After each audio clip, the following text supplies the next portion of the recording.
So in the following video I'm going to demonstrate how I convert my bike back to a single speed. As I do it, I'm going to give you a few tips and guidelines. These are the basic tools I used: a cassette removal tool, chain whip, a wrench, and a couple of Allen keys. You're not going to be needing a lot more than this. These are the two different types of tensioners that I've used on my bike. On the left side you can see the chain guide, and on the right side you can see the derailleur mounted tensioner. I'm also going to be using this steel spacer kit and single speed cog from Fourier's. So now I'll start removing the whole drivetrain, getting off the rear mech, the shifters, the cables, and the cassette.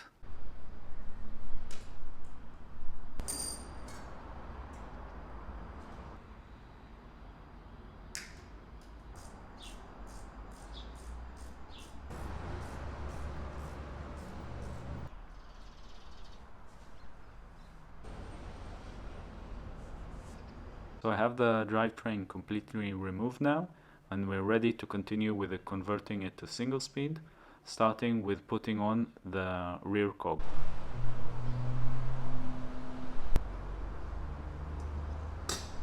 Now I'm going to take the spacers, the cog, and the lock ring and install them onto my hub. Here you can see an example of a chain that's sitting too loose on my drivetrain. Even if I try to install a tensioner, I know it won't work well, because the tensioner has too much slack to remove off the chain. And when I install it, it will even take the chain further away from my cog and create less chain wrap, which will increase the chances of the chain falling off. Here's an example of a chain that's shorter by one link. As you can see, it has a lot less slack, which will allow the tensioner to work much better. I can't remove any additional links because then the chain won't be able to get onto my drivetrain. Additionally, having the chain running very short will allow me to install the front mounted tensioner without the chain hitting my chainstays. Here's an example of the rear mounted chain tensioner.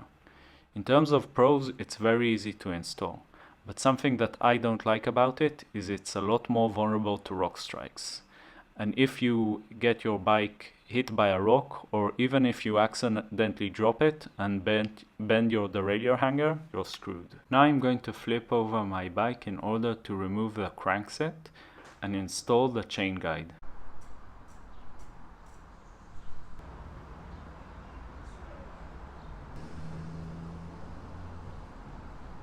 As you can see, I have the crankset completely removed now, and I'll proceed with installing the chain guide.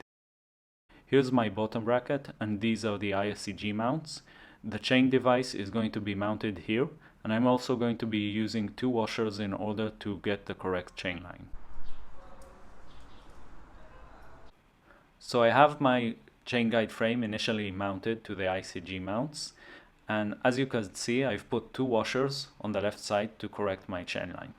One thing I like about this chain guide is that you can still adjust it after the cranks are installed.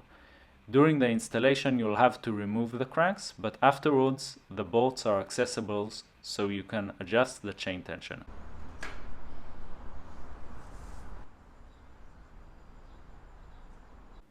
Now I have the cranks installed.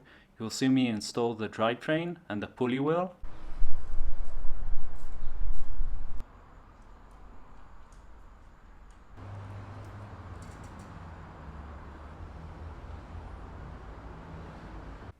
So that's it, everything is basically done. The only thing left that I have to do is correct the chain tension. Feel free to skip to the end of the video, as this will be the full length video of how I set the chain tension.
That's it, I've converted my bike back into single speed. If you have any questions, feel free to write them down in the comments. Thanks for watching, goodbye.